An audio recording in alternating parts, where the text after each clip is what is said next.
Awesome. Here we go.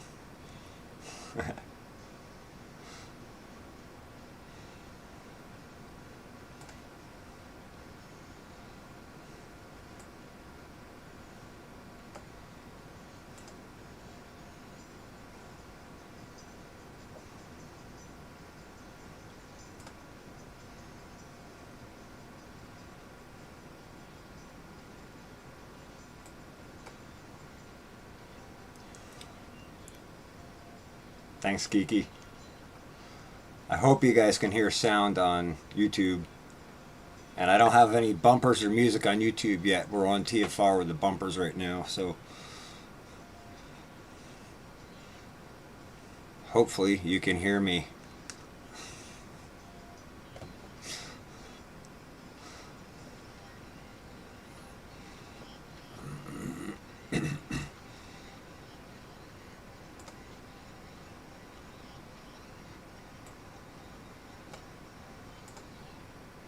Hello, hello, hello.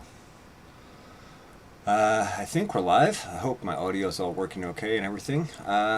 This is a new show here on TFR, Truth Frequency Radio. I'm honored to be a part of the Truth Frequency Radio community, and my show is called Comrades and Farms. So I guess I should start out with telling you a little bit about myself and where I come from. Are you hearing me okay, Brent? Let's see if we got audio coming through. Looks like it is. Wonderful. Okay. I'm new to TFR, so it's my first time connecting and broadcasting, so I hope you'll bear with me while I sort of get things together here. Anyway, so Comrades and Farms. Why Comrades and Farms? Because as farmers and consumers, as human beings in general, we need to come together and work together to build a better planet and a healthier, happier place. There are a lot of hazards in our current agricultural and food systems today, and I guess I should back up and start out where I started from. I grew up in a small town in upstate New York called Red Hook, New York. My family were farmers, apple and dairy farmers, and many other adventures along through that. Let's see, we did trout farming and tree farming and so many other pieces to the puzzle. So I grew up around farms, but I grew up in a small town, and I wasn't living on a farm as I grew up, but I grew up around the family farm pieces, and I got to participate and be around those. And so my passion for farming grew out of that. And then I started my own garden back in 1999, so from there, I just kind of got more and more inspired, and I found myself doing more and more gardening and actually wanting to get into farming. So I did start doing some small-scale farming, and I'm still a small-scale farmer homesteader here. But in 2013, I came across a man named John Kempf at the 2013 NOFA conference. That's the Northeastern Organic Farmers Association conference, and so at that conference, they get together every year, and that's sort of a co-venture between the Northeastern Organic Farmers Association and the Bionutrient Food Organization out of Massachusetts. And so I came across many good speakers to the 2013 conference, and I should be clear, I didn't actually even make it to the conference. I was fortunate enough to be able to find the Bionutrient Food Association website through my research, and I found their library and archive, and so I listened to the 2013 NOFA conference through that. And one of the speakers that really inspired me was a man named John Kempf. John Kempf grew up in Ohio, and his father's farm was one of the biggest pesticide dealers in the area that he grew up in. And as he grew up, he watched different crops start to crash more and more over time, and he realized that the pesticides and chemicals that they were using were having less and less effect on trying to save those crops. And then he really hit a paradigm shift at one point when his father's farm took over a neighboring piece of property that had not been sprayed in chemicals. And when they planted their crop across this line, there was a distinctive line about 18 inches a total difference between plants that were crashing, those that were in the pesticide system, and plants that were thriving. And that's what really caught John's attention and made him go, hey, you know, what is the difference 18 inches away in the same soil that makes one plant die and one plant is thriving and isn't dying of disease or pests? So that's what inspired him, and when he spoke of that, it really struck resonance with me, and so that's what inspired me to research into regenerative agriculture, and I've learned a tremendous amount about regenerative agriculture, and the learning just doesn't stop; it never ends. The more experience I gain, the more subtle things I notice that are different, and it's just a constant learning curve, and I keep adding pieces to the system and trying to build and stack on that uh, on that basis, I guess, that foundation, so to speak, on that soil, shall we say. So so from there, basically, everything comes back to soil health. If you have soil health, you have plant health, and if you have plant health, you have human health. Um, so I guess that's kind of a basic layout of where I come from. My goal is to help other people understand what truly healthy plants and living systems are, and how those systems integrate, and build them in, you know, and how to build those systems rapidly, and through that we can grow healthier food for people and restore people's health and prevent many of these diseases and illnesses, and at the same time we can regenerate our planet, rebuild our soils, and rebuild our ecosystems, and leave a better planet behind for our children than we inherited, because that's how it's supposed to be. We're supposed to make it better as we go, and in the last 50 years or so, unfortunately, many of the big agricultural systems have been going the other direction and crashing soils, and human health is going with that. I have been fortunate enough through my YouTube channel to make connections with many other regenerative farmers, and even now recently, my friend at Grow the Farm Up on the YouTube channel, Grow the Farm Up, he's actually an organic seed breeder out in Nebraska, and we've had some excellent conversations just through chat. At some point, I hope to get him on as a guest, and I think he will come on. He sounded open to doing that. I did not schedule any guests for tonight, just because I wanted to sort of launch my show and kind of figure out the control panel, and sort of get things sorted. So I guess that's sort of a background. I'm going to take a look at the chat here and just see what's going on. I see that Brent and Bomber are here in the TFR live chat, and I see a Confident Legend and Kind Specimen.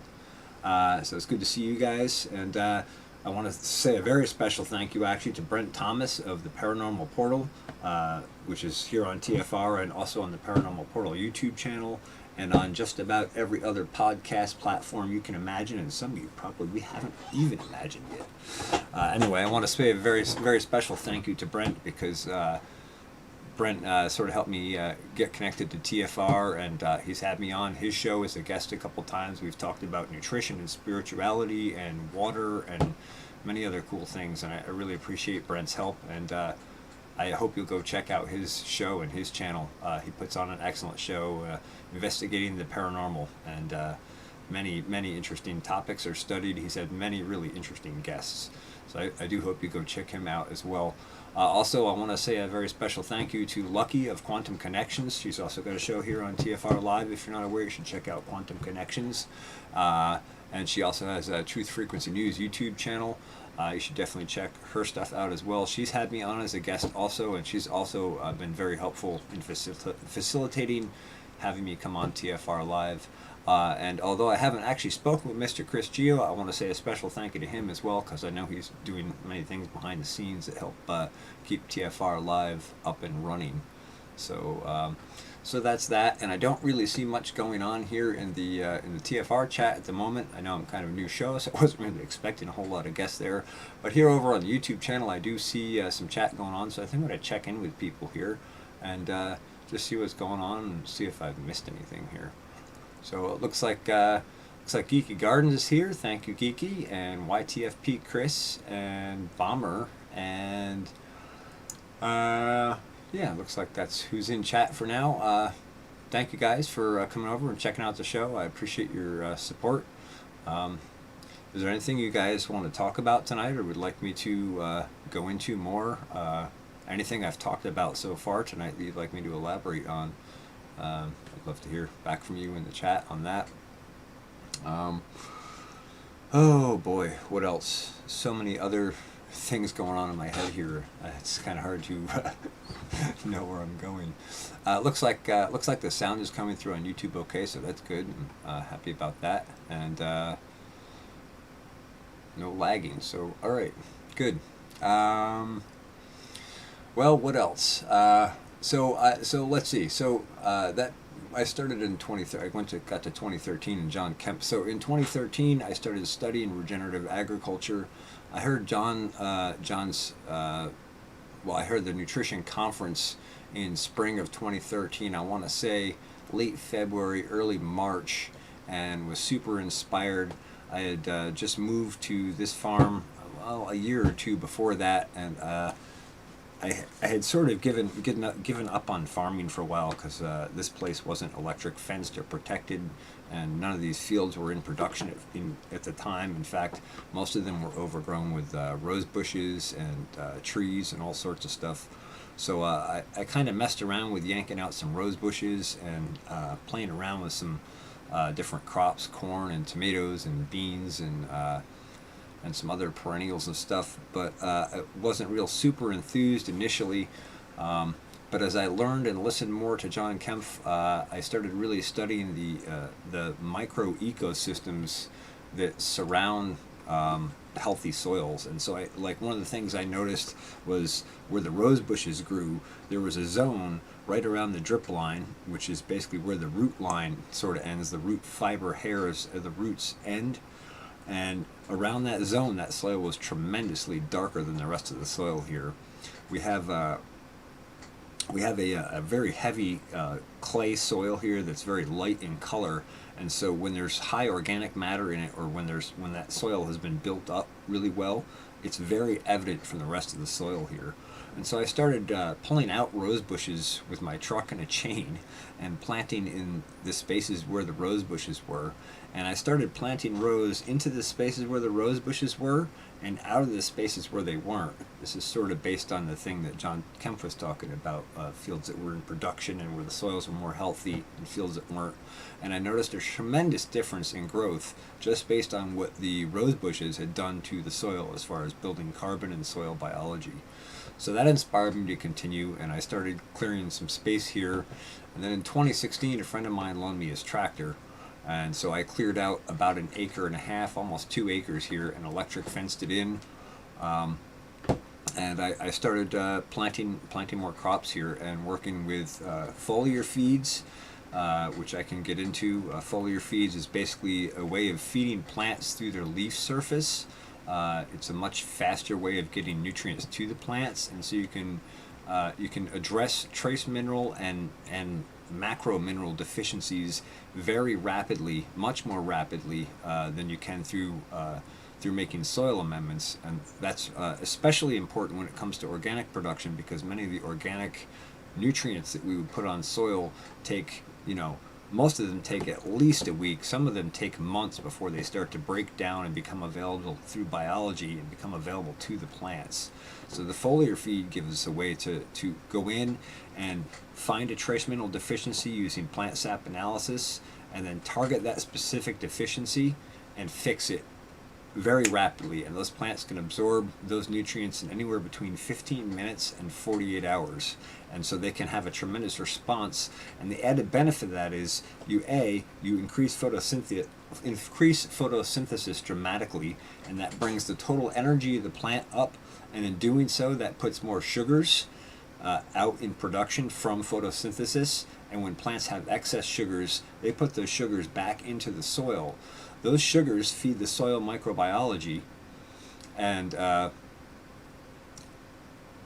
those sugars feed the soil microbiology, and then that soil microbiology releases more nutrients. So when you do a foliar feed, you don't just get the benefit of the foliar feed, you get the benefit of the foliar feed, and then sort of a shock wave echo back that comes from the soil. And the more that you do that, the more that you amplify that cycle of plants and soil interacting with each other, the greater the energy you raise of the plants, the greater energy you raise in the soil, and that much better things grow. And at a point, you get the bricks level, the energy level of the plant high enough that you don't have to foliar feed, but when you do, it has a really super powerful, massive effect. So those are just some of the pieces. Anyway, so I started farming it, and then let's see, I put in some irrigation with a ram pump, and then I got some chickens. I got Icelandic chickens. I used the chickens with the chicken tractor to build the soils. The last couple of years I've been working on cover crops, and so I'm starting to integrate all these pieces and systems. And then in 2018, November of 2018, I actually got honeybees, and I'd wanted honeybees for quite some time, but I'd never had them before. My mom had kept bees when I was a kid, and so I was somewhat familiar with it, but I really didn't know all that much about it. And when a friend decided to sell, he was going to sell a bunch of his homesteading stuff, including his honeybees, I ended up picking them up, and I got 3 hives and a bunch of equipment. And so I brought them home in November of 2018, knowing absolutely nothing about honeybees. And I spent basically the winter of 2018 to 2019 trying to learn as much as I could about honeybees so I could manage them through 2019 into 2020. And those colonies have fluctuated up and down over the last couple of years, but I've learned a lot about honeybees, and I've found it really exciting to integrate the foliar feed system and the regenerative agriculture and the cover cropping with the honeybees, because now I can build soils and produce honey crops and produce food crops all in the same space simultaneously. So that gets really exciting when you start to put all those pieces together. And I see Cha-Cha just came into the chat, so hello Cha-Cha, good to see you in here, thanks for coming along. And yeah, so let's see. So I have a comment here from YTFP Chris. Subjects if you get stuck. Foliar feeding bees, Korean farming, soil testing, current crops, and chickens.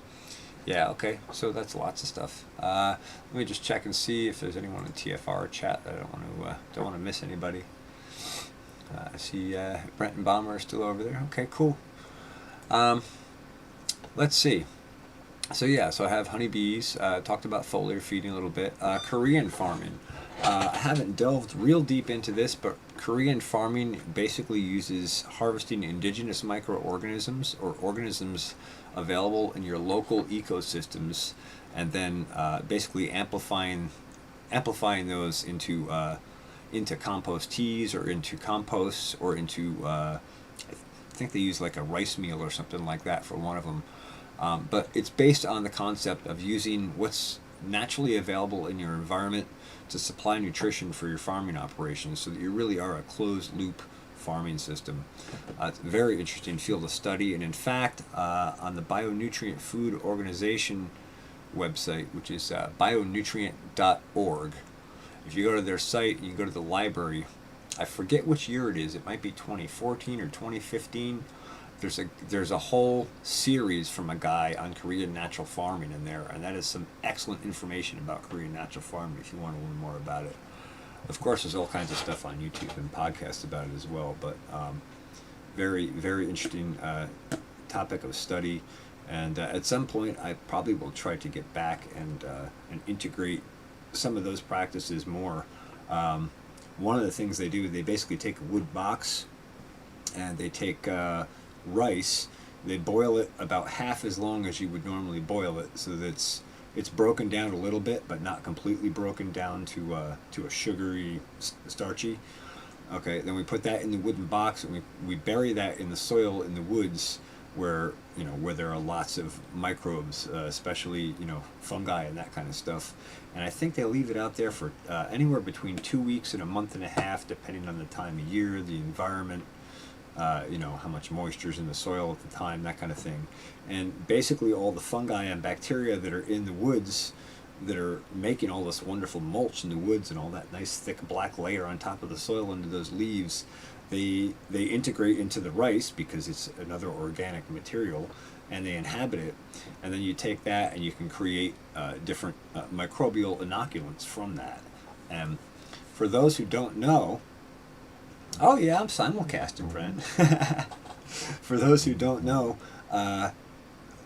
biology in soil with plants is the trump card.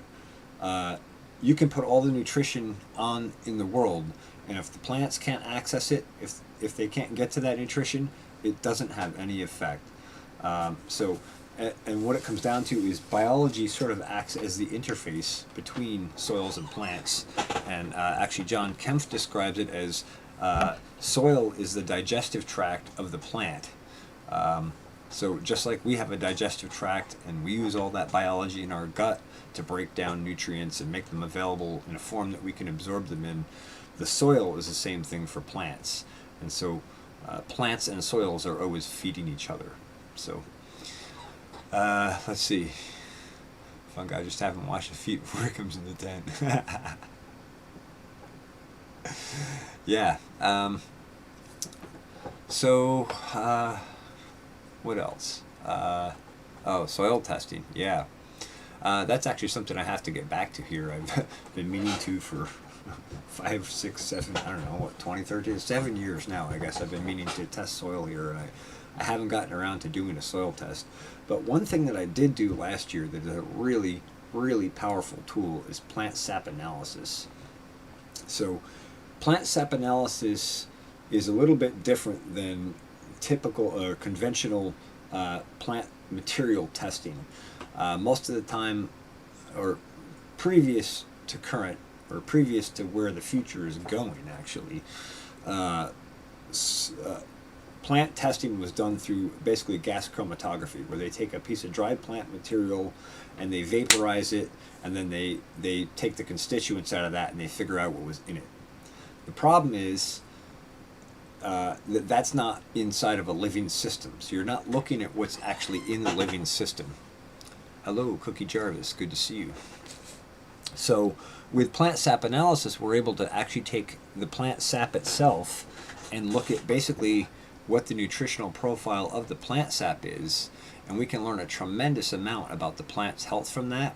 And in fact, if you're using plant sap analysis and testing every 2 weeks, you can actually, I think it's up to 3 weeks before a deficiency shows up visually on a plant and starts to express itself, you can detect that deficiency and correct for it before it would even be visually available or visually noticeable on the plant.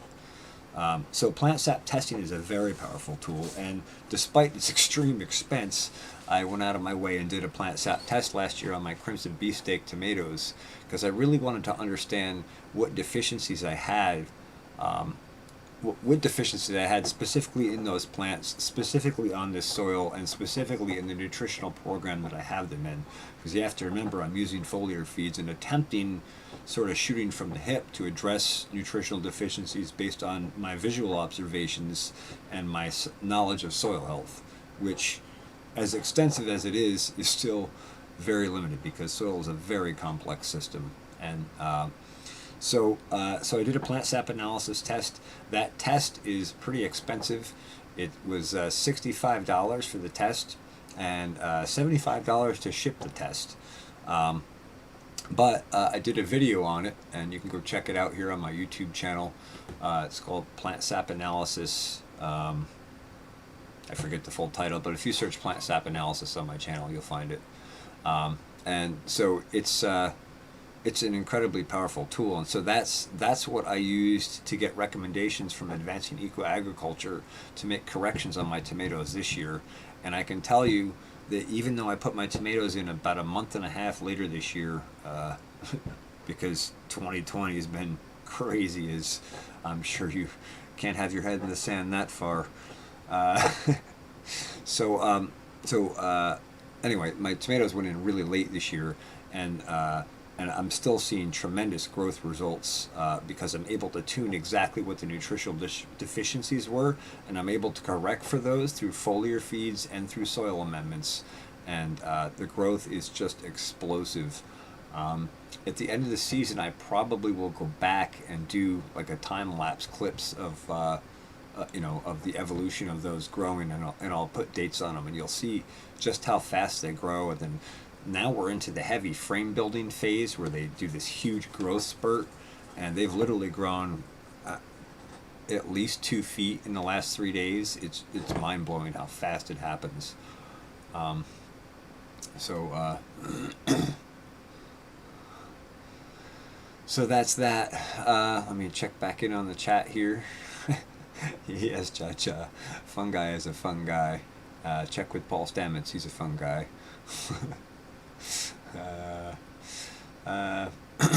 Let's see. Yes, Daddy Brent joined us in the YouTube chat. Let's see.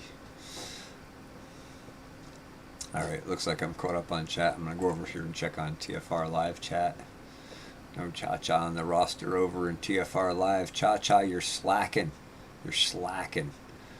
And it looks like it is 12:26, and so it looks like we're coming up on the break here shortly. So I don't know. I guess I guess if you want to know more about my YouTube channel, oh, there we go.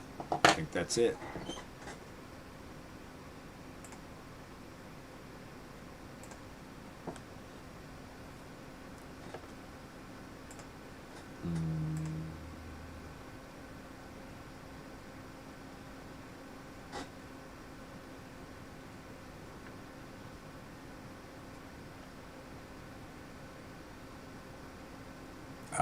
Now I'm muted. Okay.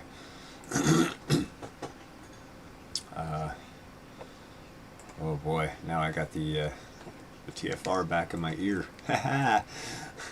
Now I know the pain you go through to keep us rolling in the portal, Brent. Anyway, so we're on the music break here on TFR Live. So I'll just watch and chit chat here on YouTube. I have to put together some breaker bumper videos. Brent is much more professional over on the Paranormal Portal than I am as far as that goes. But I did manage to simulcast it too, so I think that's a decent start.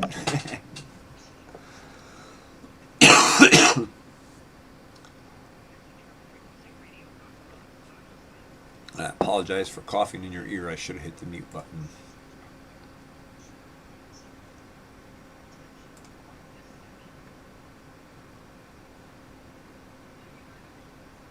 I can't be in two places at once. Cha-Cha, you can't clone yourself? Breaker 19. Hey, thank you guys for supporting me on the YouTube channel. It's great to have somebody to look back with, and I know there's actually someone out there listening. Like, it's good to know I'm actually talking to somebody.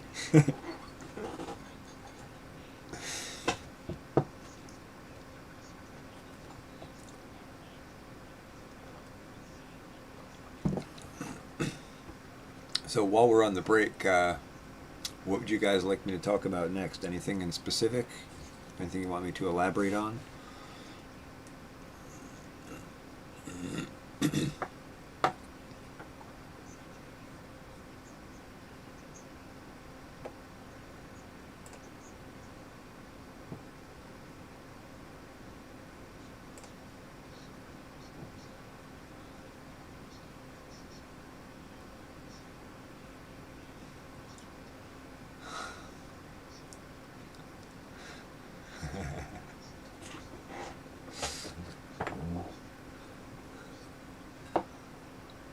Oh, yeah, I was, Kiki. What do you guys want me to talk about next?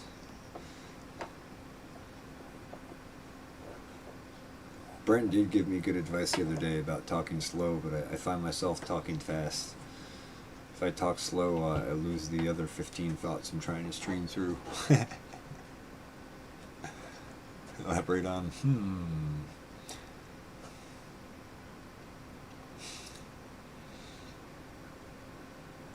Ah, you're curious about my foliar feed method. Okay, yeah, I'll talk about that. I can go very deep into that if you want. So, fantastic. And We'll be back in 6, 4, 3, 2, 1.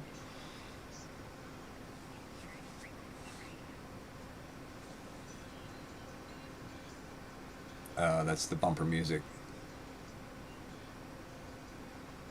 Be back on in just a moment. Pants on, Bomber. I'm professional. At least I'm trying to look professional.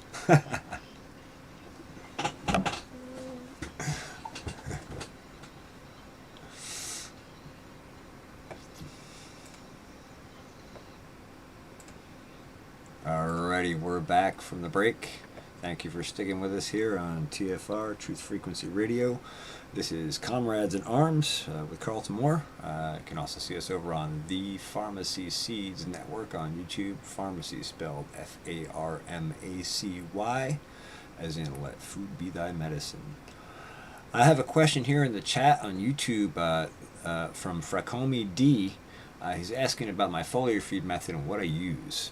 So I guess I'm going to go into foliar feeds a little bit because this is an excellent topic and a super powerful tool as far as really accelerating plant health and being able to use plants to build soils very rapidly. So I use a wide range of products, but they're all from the company Advancing Eco Agriculture.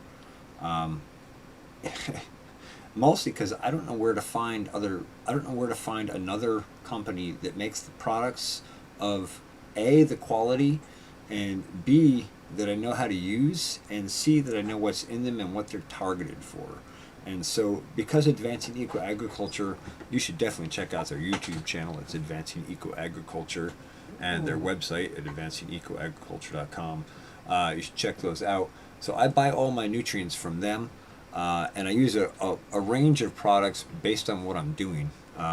Like, for example, I grow sweet corn and buckwheat, and I'm working on other crops here to add to that are like cereal crops, grass, grain crops, because they're very powerful soil building tools.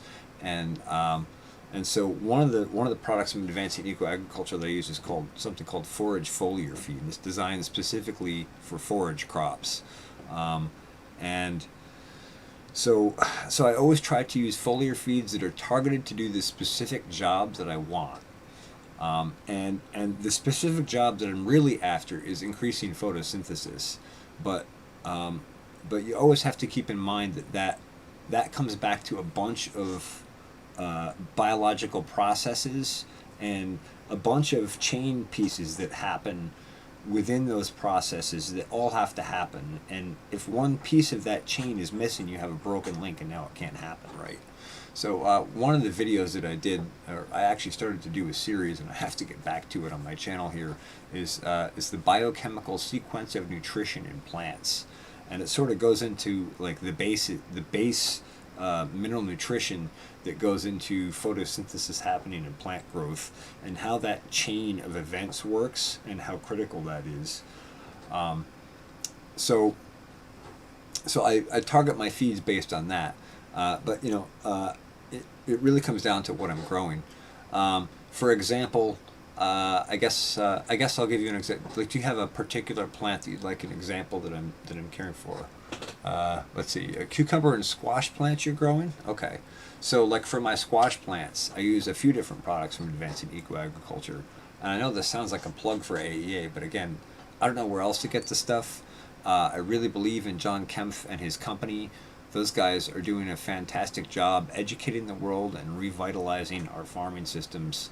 And what they're doing now is literally 20 years ahead of the mainstream agricultural system when it finally comes around and corrects, which it will eventually. Consumer demand will drive that market over time, and it's already heavily driving that market. But I don't want to get into economics too much here.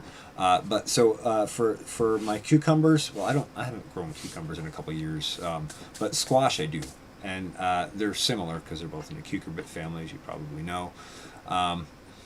So I use a combination of forage foliar feed, sea shield. Sometimes I'll use a little sea stem. I'll use that early in the season. That's That's from a very deep cold seaweed. It's basically a seaweed product, but what it does is it stimulates uh, really good root growth without adding a lot of extra phosphorus, because you can actually suppress phosphorus exchange later in the season. If you have too much phosphorus, you can actually suppress the fungi that help support exchange of phosphorus to roots. So so that's a skeletum. I think I forget the exact name, the pronunciation of the seaweed, but it's harvested from a super deep cold seaweed, and that's great for stimulation, and also stimulates the immune system of the plant early on.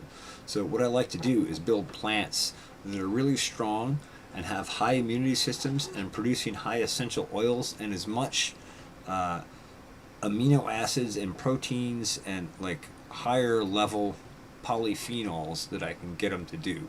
So I don't know if you're familiar with the plant health pyramid, but if you're not, you should have a look at the plant health pyramid, because it'll really help you understand how plant health works. As plant health increases, resistance to pests and diseases increases. And you can reach a point where plants are basically resistant to pests and diseases completely.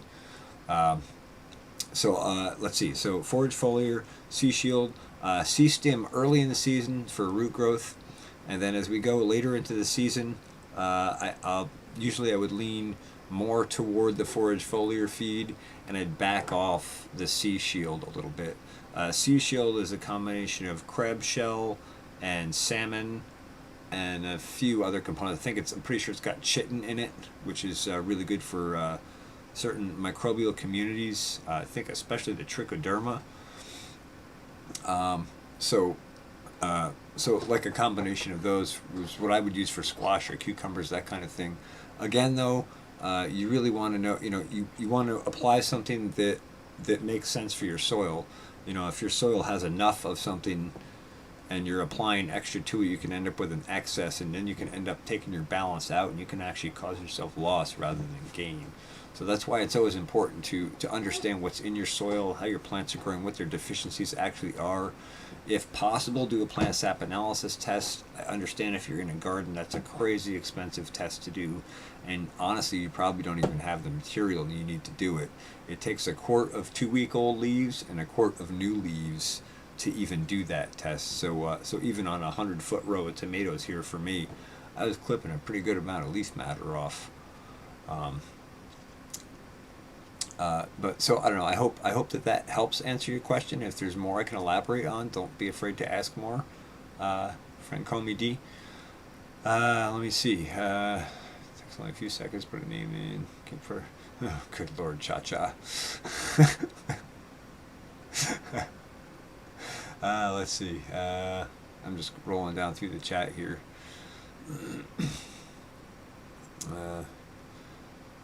Yeah. Okay. So that's that, and I'm gonna go take a look at the chat. Oh, we got Geeky Gardens came into the TFR chat, so that's cool.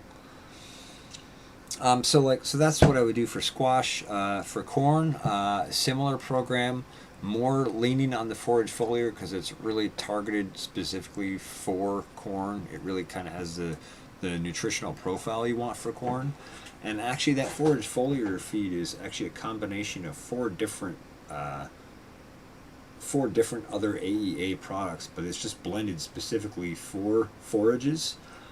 Super powerful tool if you use it on a crop like a grass crop or a forage crop for grazing. They were showing some of those, some of the tests that they did when they did foliar feeds. They found literally 24 hours later, cow milk fat went from like 4% to 8% on milking and stuff. So it's really amazing how fast the foliar feed can have an effect on plant health and on everything that happens down the food chain from that. Okay, a lot of good resources. Good. I'm glad. I'm glad that helps. And yes, definitely check out the Plant Health Pyramid. And I think Advancing Eco Agriculture has a video on plant sap analysis. You should check that out.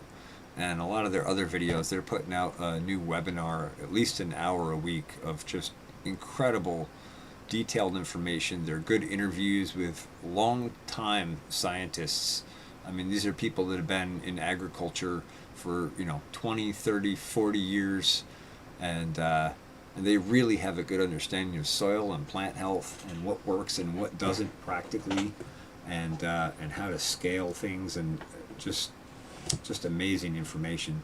You know, 50 or 60 years ago, like my great grandfather knew how to do this stuff.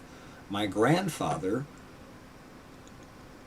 kind of came into the post World War II system where everything was like chemical and nitrate fertilizer based, and didn't really know better, and he was using pesticides in his orchards and all that kind of stuff, and so now we've come around to where we kind of understand that those chemicals are really have negative effects. Many of these pesticides are endocrine disruptors. And if you're not familiar, the human endocrine system is very, very, very sensitive. If you took all of the hormones from all of the men on the planet Earth and you put them all in a pile, it'd weigh about 70 pounds. And if you took all the hormones from all the women on the Earth and you put them in a pile, you'd have about 7 pounds. I think that's accurate, but it's in that range. And so that might give you sort of an idea why women tend to be more sensitive to toxins and to hormone disruption. They have a lot less hormones in their system, and so they're consequently a lot more sensitive. But these compounds that are hormone mimickers are, they have a lot of negative effects on soil health, on human health, on plant health, and they're active at very, very, very low concentrations. One of the talks that I heard, I'm not even going to say the name of the person who gave the talk, but one of the talks that I heard, he really drilled into some of the dangers of glyphosate and how that chemical compound is active at very, very, very small concentrations. I think the analogy that he made was the equivalent of 7 drops in an Olympic-sized swimming pool is active and suppressing biology. So that gives you an idea just how persistent some of these chemicals really are, and how much negative effect they really have in soil systems, plant systems, animal health, human health, and on down the food chain. So let's see.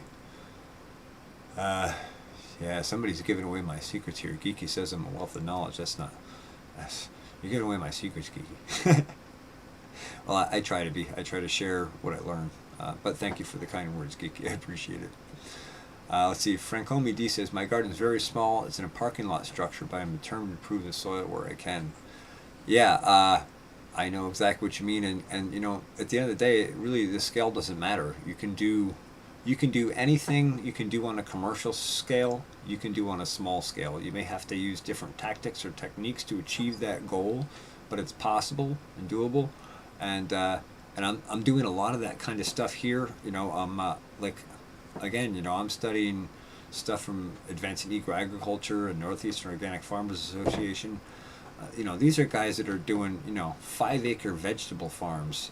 If you've ever farmed 5 acres of vegetables, you got to know how much work and rotation and planning. It's a lot. And so a lot of these farms are like, they're big scale farms, they're actual big farming operations. And I'm really kind of a homesteader, but I've been able to replicate a lot of those pieces on a smaller scale. And man, when you get it right, it's really amazing. I was just out in my corn block today, and I've got buckwheat planted as a cover crop underneath my sweet corn for a couple of reasons. As a weed suppressor, also as a soil builder. Buckwheat unlocks a bunch of trace mineral nutrition, especially phosphorus. It also has some nematode suppression, and then the big thing for me, now that I have honeybees, is it's an excellent honey crop. And I've been waiting the last couple of days as these flowers have been opening, waiting for my honeybees to go in them. And yesterday the flowers looked pretty open, and I went through this last year because I watched them for about a week going, why aren't the bees going in my buckwheat? And sure enough, today I went out there, and man, those flowers had opened up, and it was just buzzing with honeybees. So it's really rewarding to be able to take and plant a crop as a cover crop, it's not even a main crop. You're just like sort of filling in the space, and at the same time be building soil and have a honey producing crop all in one piece. It's just it's really rewarding to come out and find that those pieces are all really falling together. Very exciting. So what I'm saying is, don't be discouraged by scale, and look into cover cropping. Cover cropping is a really powerful tool. There's lots of stuff you can do, and when you get the diversity higher and you get the microbe activity higher, you'll start to see really explosive results in your garden or grow space. I have a question here from Bomber. Too many people don't realize what sold as table salt is toxic to consume. Will you talk to us about the importance of salt minerals for a body and the difference in quality of the salt options available? Yeah, I could do that. My go-to is pink Himalayan salt. So I guess most people, no, I don't know that many people actually that use iodized salt that much anymore, although there are a few still. The iodized salt is just sodium chloride that really doesn't have any trace mineral nutrition. I use the pink Himalayan salt because it has all 90 trace minerals in it, and they keep studying human health, and the more they study it, the more they find each one of these trace minerals supports some enzymatic function, and so you want a little bit, and trace minerals, very small amounts, but you need a little bit to make it happen. Most people don't know that you actually need a little bit of arsenic. It's critical for blood. Same thing in plants. I forget what it does in plants, but down the list, everything that could be seen as toxic is only toxic in high concentrations. Anyway, so back to the salts. Yeah, I use like a pink Himalayan sea salt. If you're on YouTube, you can see my pink Himalayan sea salt shaker, and that's loaded with trace mineral nutrition. And actually, if you look up, if you do a Google search, pink Himalayan salt, 90 trace minerals, human health, or something like that, there's a really good article on it. I think it's actually a PDF. So yeah, those salts are important. Those trace minerals are important for many different enzymatic functions. I guess I should just briefly address enzymes. If you don't know what an enzyme sort of acts as an accelerator for biological processes or for processes in general. One of the simplest examples of an enzyme is an enzyme called amylase. That's the one that's in our saliva. That's the one that breaks starches down into simple sugar. So that's like the first part of our digestive system. Now, can you imagine eating a piece of bread or a plate of pasta and having that sit in your stomach for hours and hours and hours until those starches broke down to sugars because there's no amylase in your saliva to break them down? It would take you days to digest it. So that's a good example of an enzyme and how it accelerates processes. Well, each enzyme is basically a trace mineral coated in a protein shell.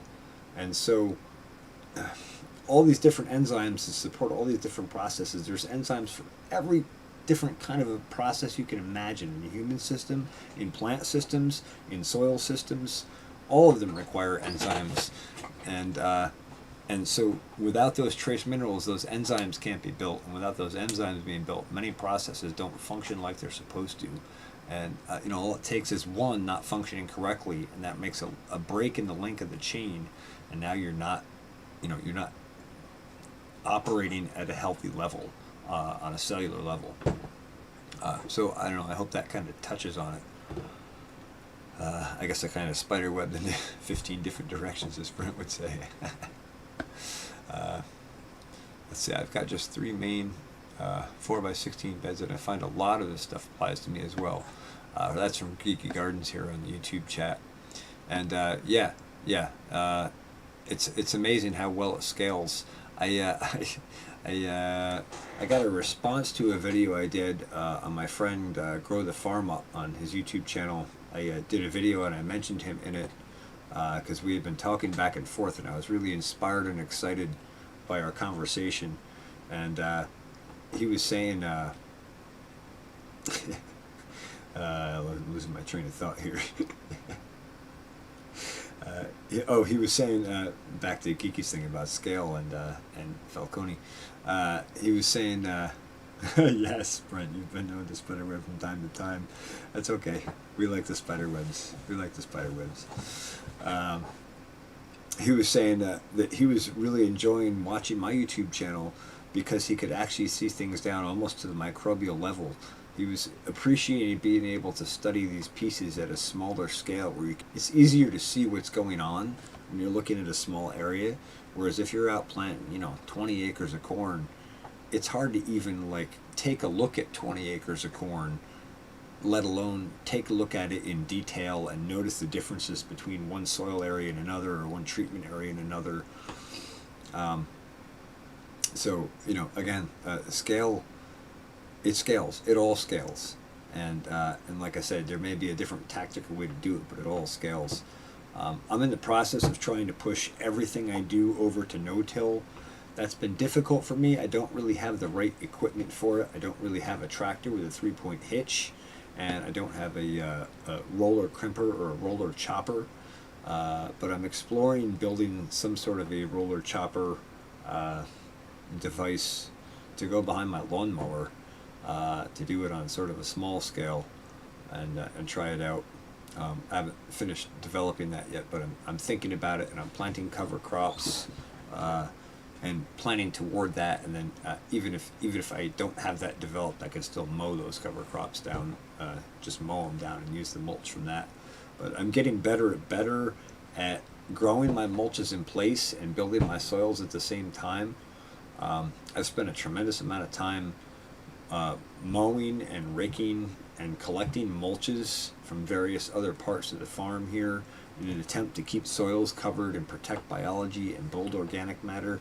And I find that's really time consuming, and it uses a lot of equipment, it uses a lot of fuel, it takes a lot of passes in and out of an area, and the more passes you go in and out of an area with any kind of machinery, even if it's a lawnmower sized machine, you're compacting soils, and so now you're reducing the soil's health and biology. So anytime we can reduce the number of times we drive and traffic over top of something, that's really helps to decrease compaction and improve soil fertility. But so I'm trying to make it so that I'm growing my mulches right in place from the soil, and so that does a couple of things. That builds soil, and at the same time it cuts down all that extra fuel cost, time, and energy to cut and rake and transport and spread mulches down. So my goal, I planted buckwheat cover crops in most of the spots, and then I'm over the next month or month and a half, I'm seeding rye into that as a cover crop, so that when the buckwheat frost kills, I will probably roll that down over the rye, and then the rye will come up through and be a green growing cover crop, still collecting sunlight and sequestering carbon into the soil, supplying microbiology with nutrition and building soils. And then the springtime, when that comes back out, that'll grow from like a small plant into a tall stalk that grows up to this cereal stalk, and I'll come through and roll that down or mow that down, and that will become my mulch that protects my soil. And at the same time, because rye has an allelopathic effect where it kills other seedlings and plants that are trying to grow around it, it'll knock out weeds at the same time. So multiple goals, all targeted from one cover crop in a seamless system is where I'm trying to go. And I'm sure I'll stumble a few more times along my way as I kind of find my way to do that on my scale and on my soils and space. But so that's that. Francomi D, I'm curious if you're still here, what part of the country are you in, or what part of the world are you in, I guess I should ask. And I'm going to go over here and check on the TFR chat, because I haven't been paying attention to this. Jennifer White, welcome to the TFR live chat. Thanks for coming over and joining us. Appreciate it. So, that's, I guess, mostly all about my cover cropping kind of stuff for now. I guess that kind of covers that. I think I kind of did foliar feed systems. Yes, thank you, Bomber. Time check says we got a break in about 2 minutes. So I got about 2 minutes to blabber at you about whatever. Pacific Northwest. Okay. Oh wow. That's a beautiful, beautiful part of the country. And I think it's similar zone, mostly similar climate zone to where I am here in Tivoli, New York. I'm in zone 5B at 42 degrees north. I like New York summers. I like our falls and springs. Do not like our winters at all. But, you know.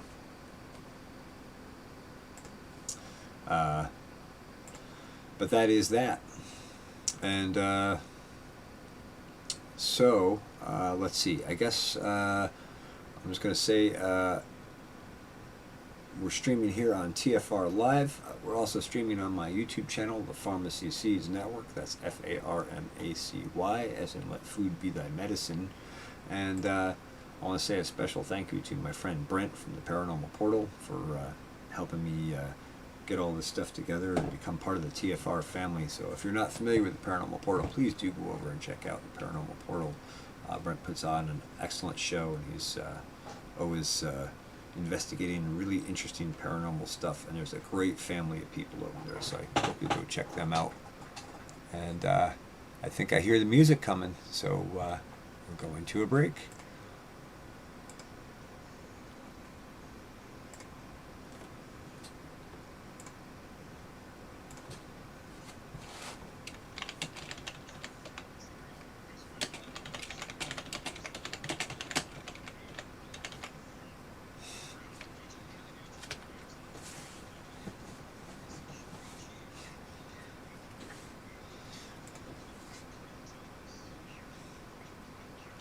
Yeah, so I apologize. I don't have anything to entertain you on YouTube with here while the TFR break is on. But I'll try and run my yapper a little bit, or we can chit chat about whatever. Peter McCoy at the Talking of Mycelium stuff is fascinating. Okay, I know the name Peter McCoy, but I'm not familiar with him, unfortunately. But you can rest assured he'll be added to my list of people to look into and research and check out. Yeah, the mycelium stuff really is fascinating, Francomi. I hope I'm pronouncing your name right.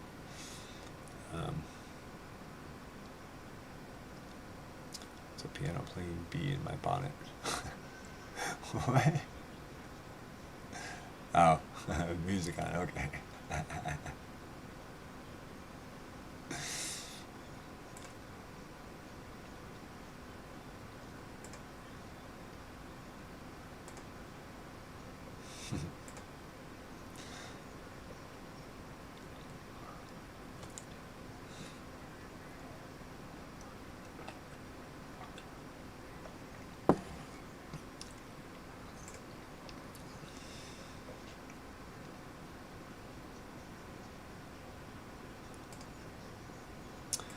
Yeah. My first really good introduction to fungi was Paul Stamets, The Future is Fungi.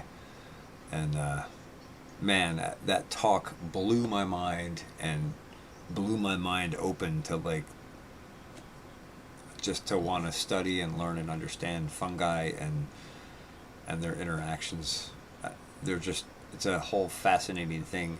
And then the more you look into it, you find that the honeybees actually can get immunity from. In fact, Paul Stamets has got a program going on about this. I don't know if you're familiar with this or not. But he's using honeybees and fungi. He's got like feeders set up and monitors to feed honeybees fungi that are beneficial to their immunity and health, and also to monitor honeybee activity. There's a whole talk on it. It came out in like January or February. Really interesting. Song and dance for intermission.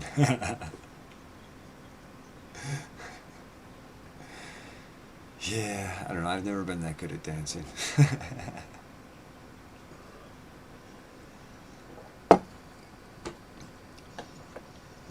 Okay, Bomber. I will keep that in mind.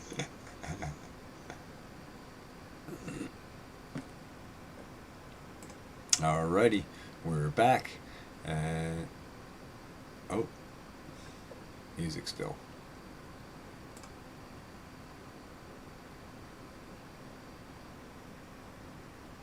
Uh-oh.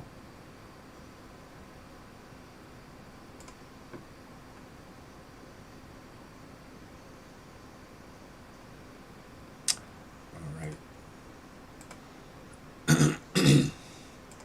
Excuse me. All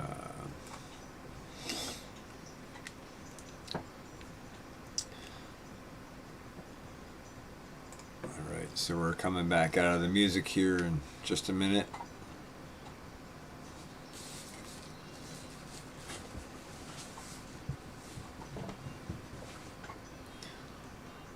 What's the guy's name? Paul Stamets. Hang on, we'll jump into fungi in the next segment a little bit here. What were you saying, Peter? Peter McCoy. Okay.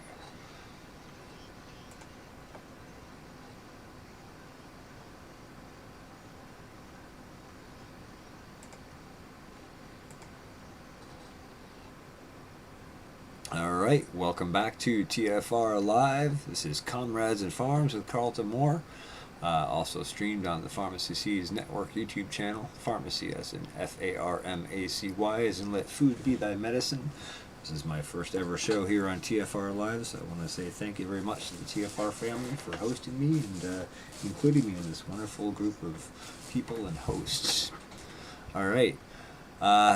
So in the YouTube chat, we were discussing fungi a little bit, or we were sort of discussing it during the break here. And I wanted to kind of jump into fungi for a little bit because fungi is a whole nother interesting topic and very closely related to regenerative agriculture and human health and so many of these other pieces we talk about. So I saw a talk from a man named Paul Stamets. I think it was probably about 5 years ago, might be more now. It's called Paul Stamets, The Future is Fungi. I'm pretty sure it's still available here on YouTube, and it's about an hour and 15 minutes or an hour and 20 minutes. Thank you, Geeky Gardens, for sharing that in the YouTube chat. Much appreciated. And maybe we'll share that over at the TFR family chat as well, so people can check it out. Yeah, let me do that quick. Oh, yeah, of course. YouTube. Yeah, anyway. I don't know. I can't seem to delete that message either. Anyway, I'll just open this link again. I apologize. I'm trying to share a link. And, oh, that's the link to fungi.com. Okay, well, anyway, check that out. That's Paul Stamets' website. It's fungi.com. Anyway, Paul Stamets is the world-leading mycologist researcher, and some of the discoveries that he's made are just fascinating. He's actually been issued several patents under the U.S. Department of Defense for human health and for immunity, and man, he's been through a really interesting journey in his life, and I'm not going to try and sit here and tell you Paul Stamets' whole story, but when he was young, oh man, yeah, I'm not even going to go into his whole story. Check out Paul Stamets and The Future is Fungi, and he's given several other newer talks on that. And one of the things he's studying is fungi and its effect on honeybees, as well as fungi and their effect on human health. And there are actually immunostimulating properties of many of these mushrooms are very powerful tools as far as the human body goes. For example, lion's mane is a mushroom that grows all over North America, probably all over the world, and it's very good for rebuilding neural networks. So for people who have neural damage and that sort of thing, it's fantastic for that. It's also really helpful if you're just trying to learn and get your brain function to be more cohesive and more connected. It's really amazing. And I'm actually taking some lion's mane here. I take one every day as part of my my health regimen here, and the effects are very subtle, but very noticeable. You'll find your thoughts are much more collected, and things just kind of fall together cohesively better.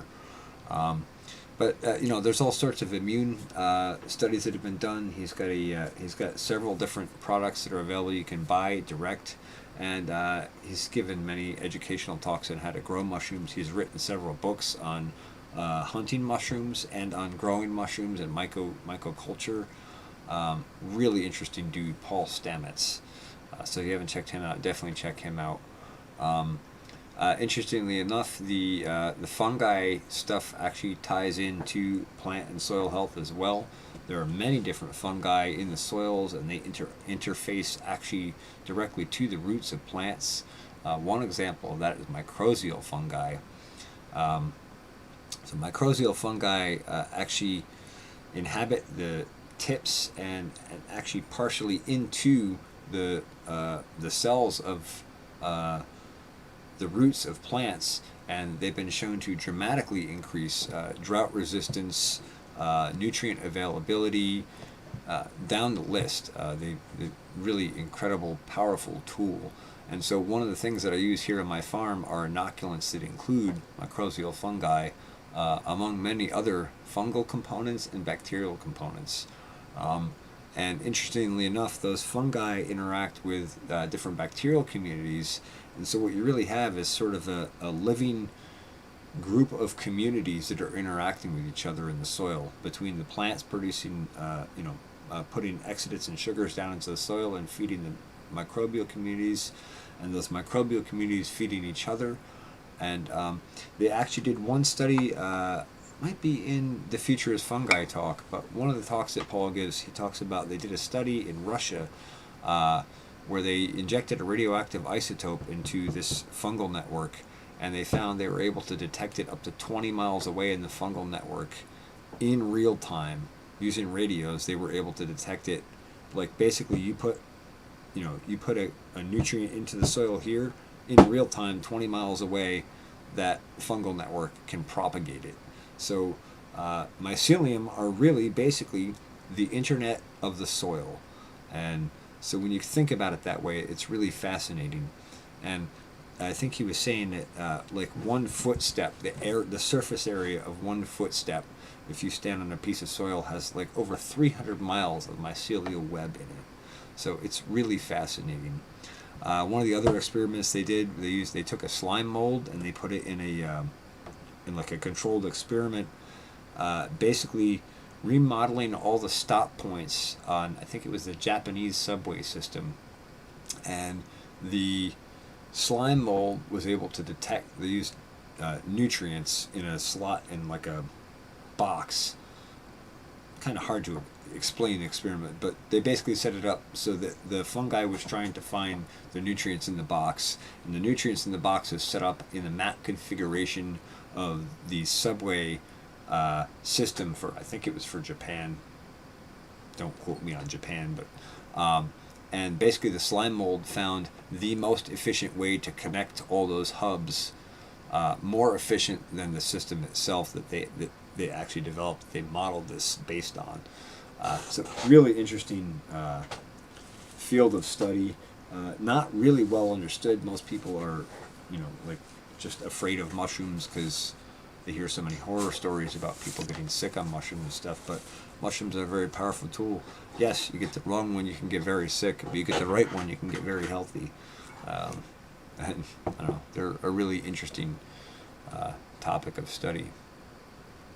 And actually, Geeky Garden was talking about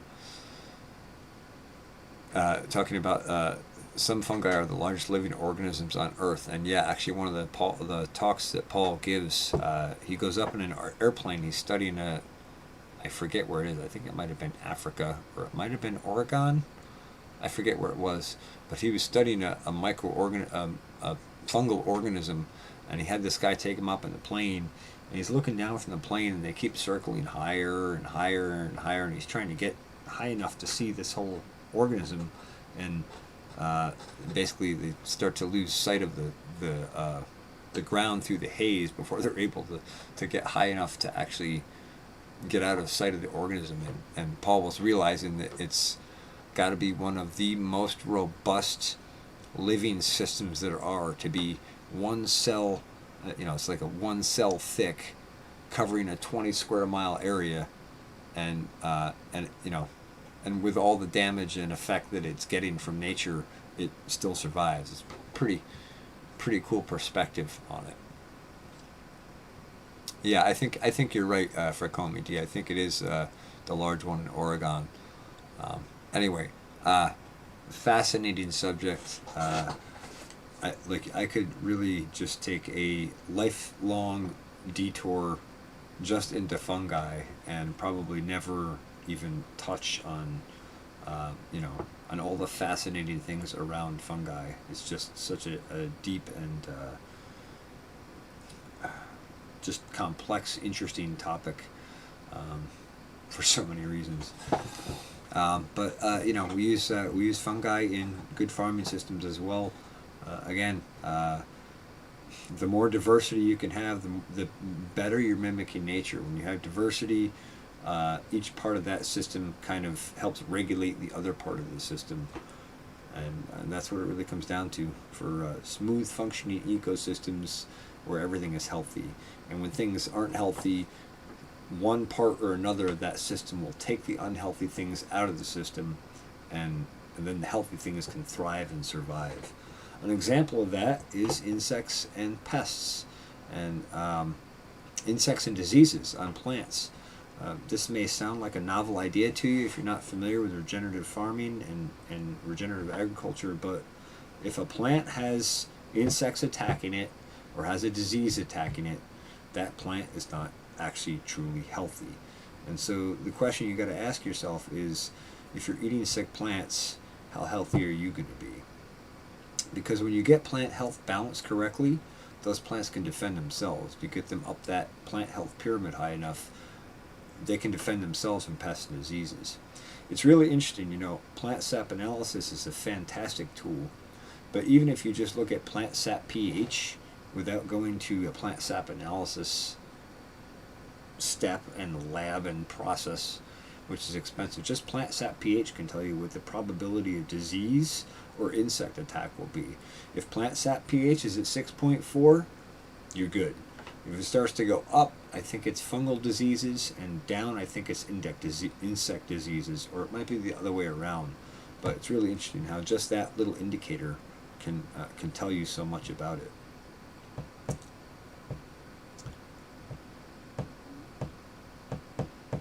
And let's see, so Francomi D says he messes around with all kinds of different experiments, but he lives in an apartment in an urban area, so it's limited size.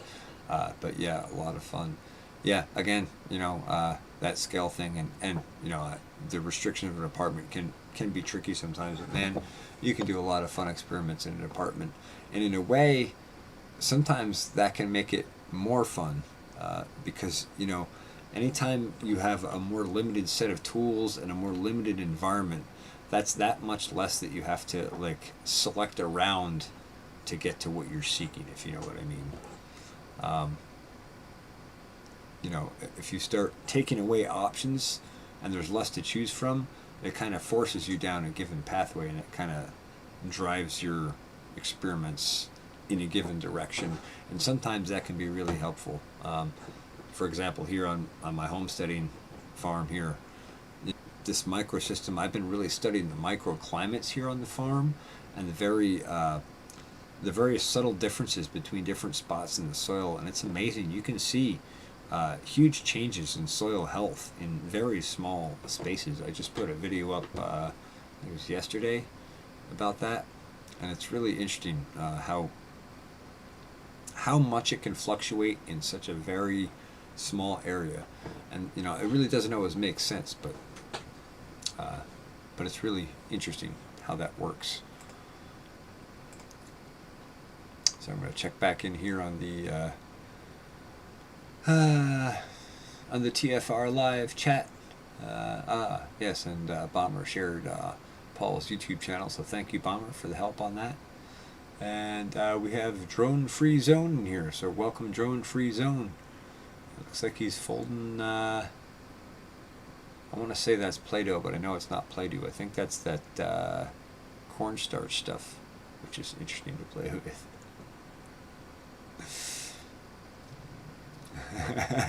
Making you feel a certain way in your ears, Bomber? Alright. Let's see. And let's see. Geek Garden says, I'm in a city lot at Frank Domedy, and it has taught me a lot too.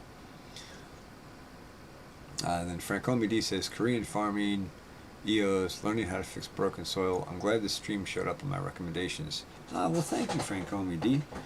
Thank you very much. I'm glad to have you along, and I can't wait for this. I can't wait for this whole new show to evolve, because I have some really awesome guests in mind. If I can line them up, I think we're gonna have some really excellent conversations, and this 2 hours is gonna go like 2 minutes when we do. Because there's so much to talk about, and so many eccentricities and subtleties of so many of these pieces. And I guess I should also mention while I'm here, my primary focus here is agriculture, gardening, farming, human health, plant health, all that kind of stuff. But I got a whole nother range of stuff that I plan to cover on here as well. Some of that is amateur radio, computer programming, microcontrollers, automation, water pumping, all kinds of other stuff that I will jump into if I find there's interest. I'll be happy to go into some of that other stuff. The amateur radio thing is a whole nother exciting topic all by itself. That is something you could spend a lifetime exploring all the corners of and never touch it all. And I know my loyal fan and friend here, Geeky Gardens, here in the chat, he's just said, let's talk tech. He's always ready to talk tech.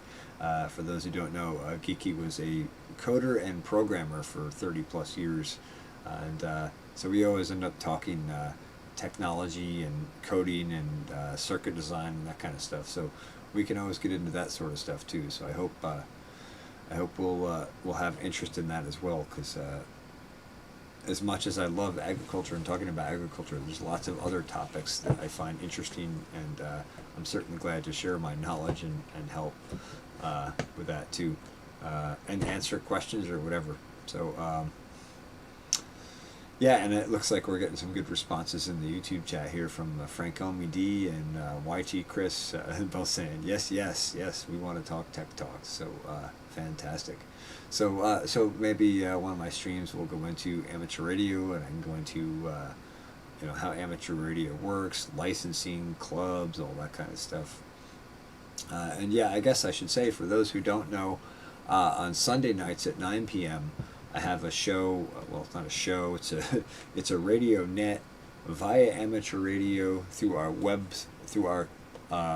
amateur radio club's local repeater, the 146.805 megahertz repeater, located in Woodstock, New York. And I run a farmers and gardeners net on that every Sunday night at 9 p.m. for an hour, and I also stream that live here on my YouTube channel. And we have a lot of really interesting discussions on there as well. So I hope you'll check that out as well. I wish I had a way to put that stream in on TFR. Maybe in the future that will work out, but for now the time schedule didn't work out on it. But maybe in the future we'll find a way to work that in, because that's an interesting net. We always have some really interesting participants and conversations. So yeah, so there's lots and lots and lots to discuss. So I hope that people will find this show well and interact with me and with the other users in the chats, and we'll get to know each other a little bit better, and we can each share with each other and share knowledge, and and help others live a better life and have a happier and healthier existence here on this planet.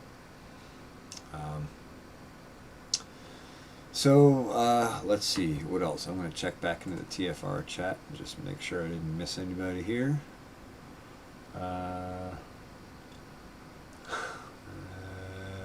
Let's see. Oh yeah, I got some catching up to do in here now. The TFR chat. Let's see. Ford Ranchero or Trunk Show. Let's get Drone Free Zone says let's get techie. Apparently he's into that stuff too. And then we got some news coming in here. Bill Gates news. I think I'll just steer clear of that. Yeah, I'm a terrible multitasker too, Bomber. I have trouble keeping up with one chat, let alone two. Anyway, looks like things are rolling along well over there. Is there anything automation or along those lines that people in the chat here want me to talk about or discuss or jump into? I can certainly jump into that kind of stuff. I'm trying to think what else I haven't talked about yet tonight. Trying to help people kind of get a better sense and feel of who I am and what I'm about. So there's that.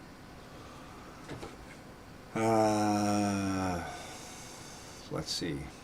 We talked about fungi. We talked about bees. I talked about cover crops, and foliar feeds. I guess one thing I could talk about is my ram pump system here on the farm. I haven't really talked about that yet, and that always seems to fascinate people. In fact, one of my friends, who's been friends since we were kids, he's always telling people he meets about my farming operation, how I integrate things and all, and oftentimes he'll bring them over to check it out, and they always want to see the ram pump.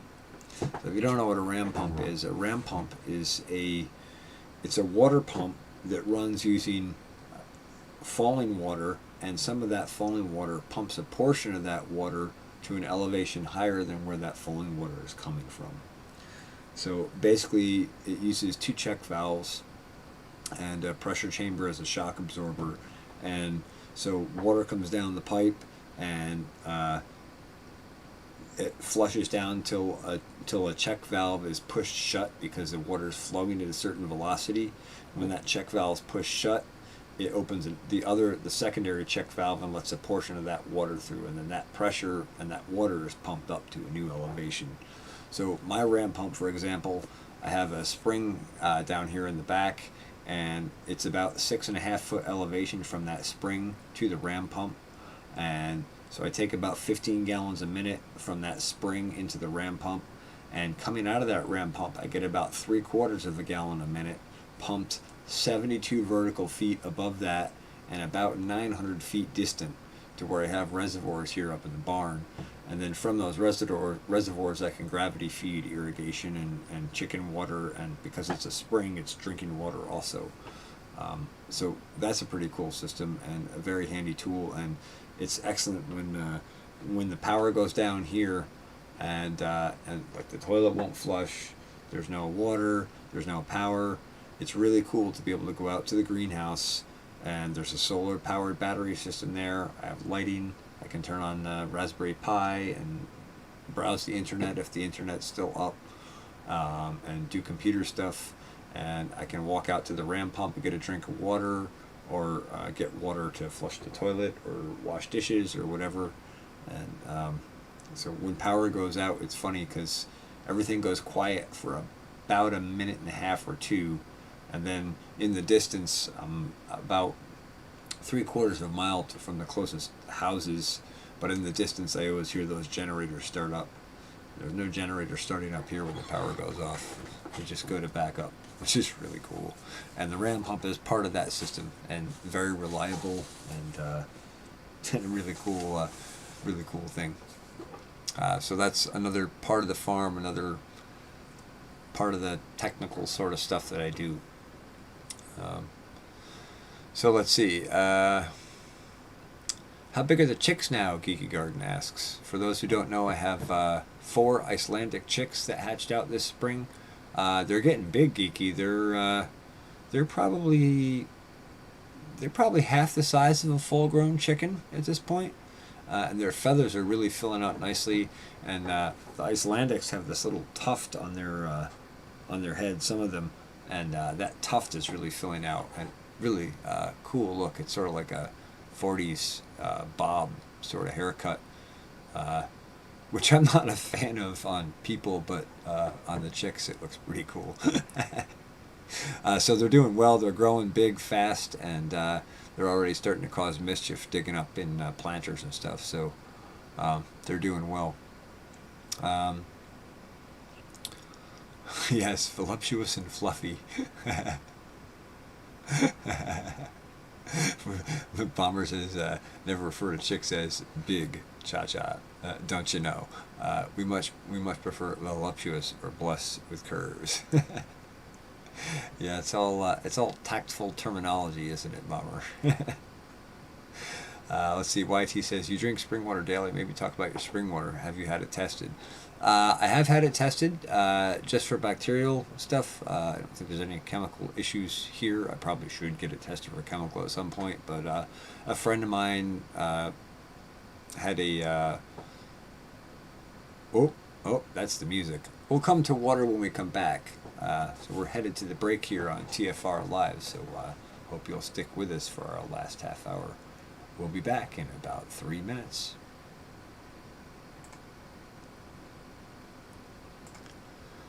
Okay. Yeah, we'll get back to water in a bit.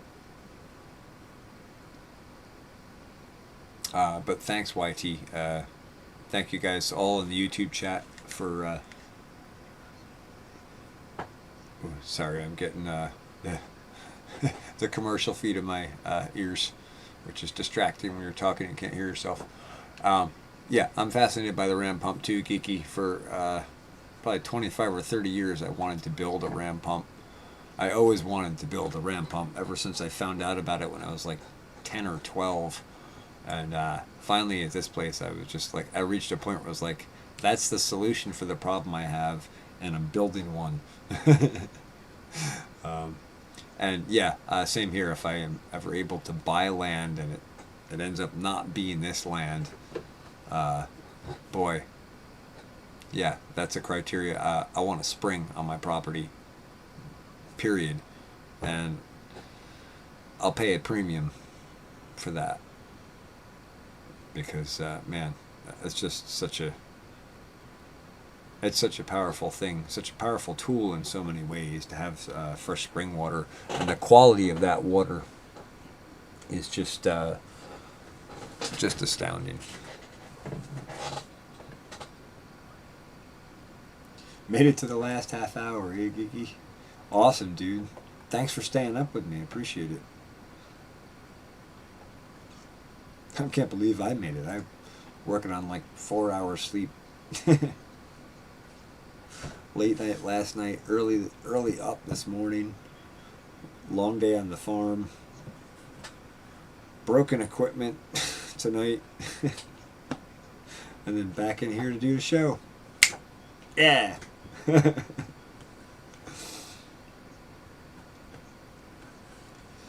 Wish I could help you get to that land. Yeah, we should go in on land, Geeky. Build a commune. I'm sorry, Bomber. I did mistakenly throw a cha-cha. I've seen cha-cha in chat so many times that I just got anything with ch-ch-ch-ch. If I see two CHs in a row, or anything even resembling that, cha-cha comes spitting out.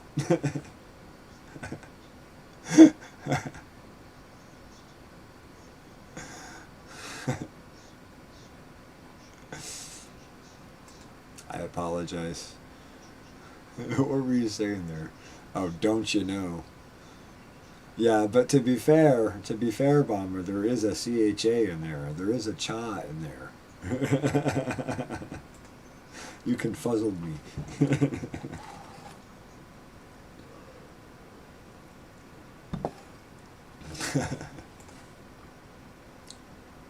Oh boy, I'm missing more chat here, huh? Oh,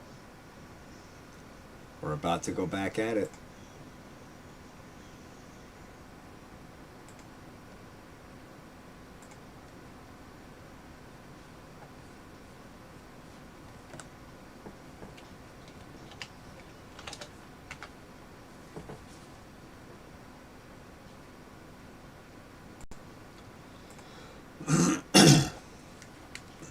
All right, we're back into the music.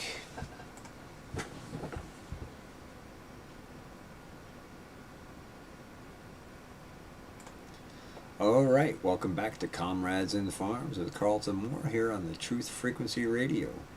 Also streaming live on the Farmacy Seeds Network YouTube channel. Farmacy spelled Farmacy, as in let food be thy medicine. Let's see, we were going to jump into water a little bit, I think, before I before I jumped out to the break, and I'm just going to catch up here on the chat quickly. Let's see. My friend YTFP Chris here in the YouTube chat was asking me to talk a little bit about my spring water.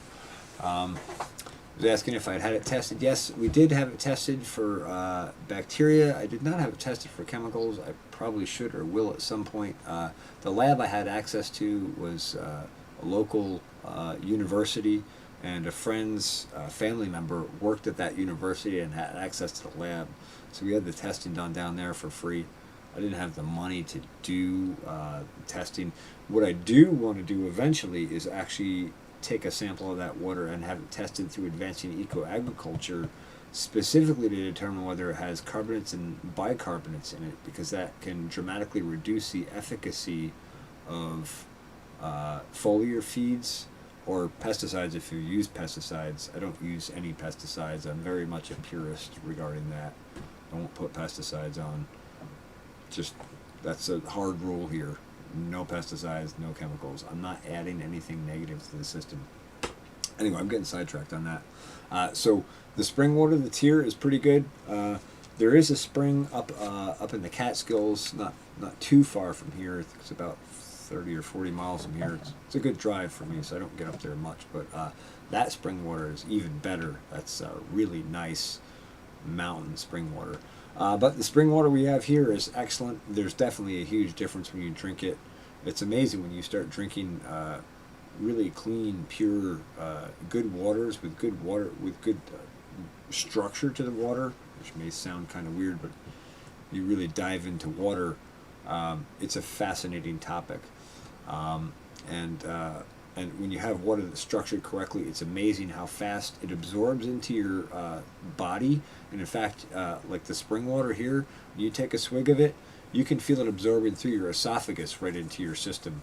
Half the time, unless you're drinking it really, really fast, you don't even feel it hit your stomach. It's absorbed before it even hits your stomach. So water quality is super important.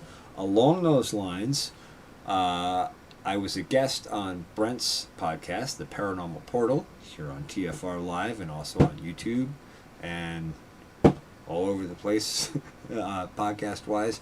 But I was a guest on his show back in, early July, maybe, end of June.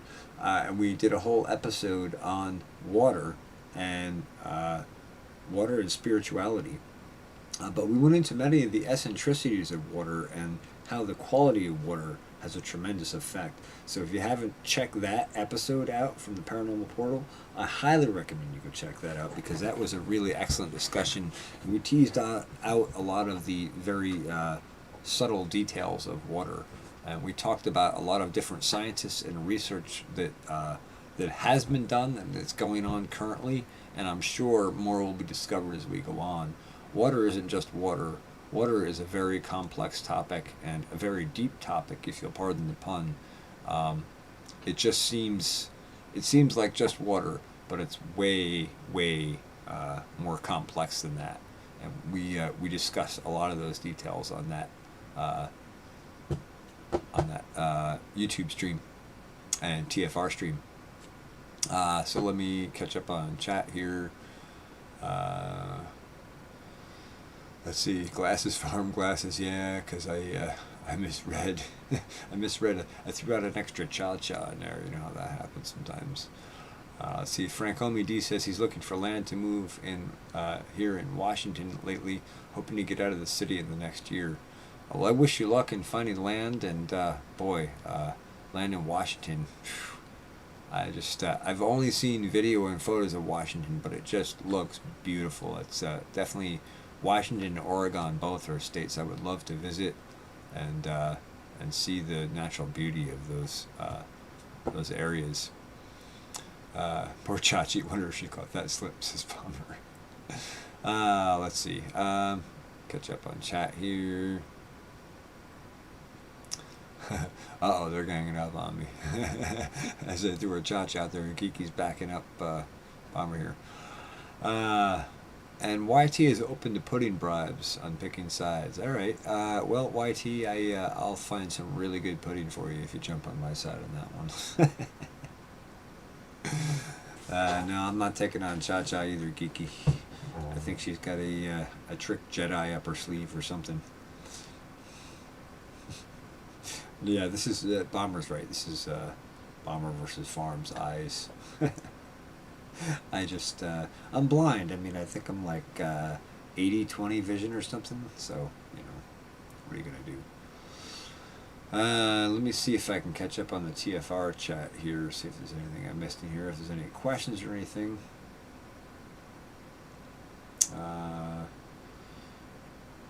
Tighter restrictions of FCC regulations.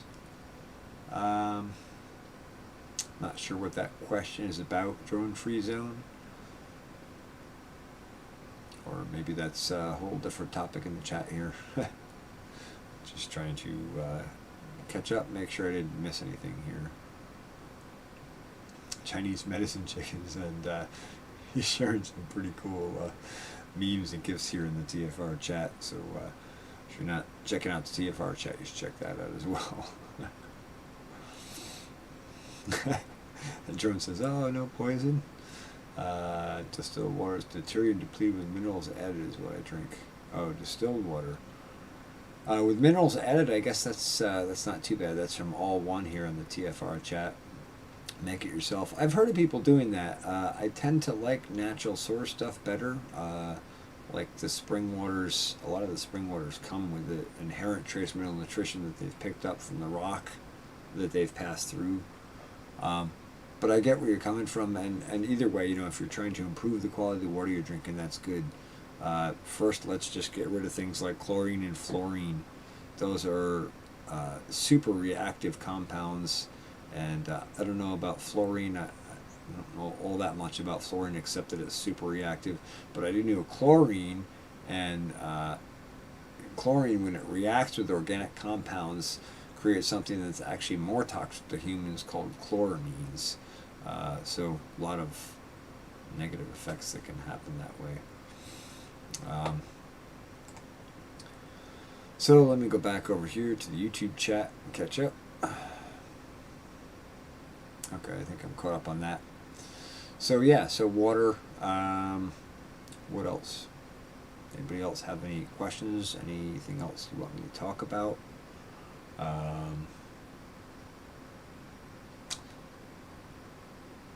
Trying to think what else I was going to try and cover tonight regarding me and my farming related stuff and health and all that sort of stuff. Also, it's probably an oxidizer and causes free radicals. Yeah, agreed, YT. This is on water quality. You know, also, people swim in swimming pools with chlorine in the swimming pool, and I just think, like, there's actually a video on YouTube about that, and actually that's where I came across the chloramines issue.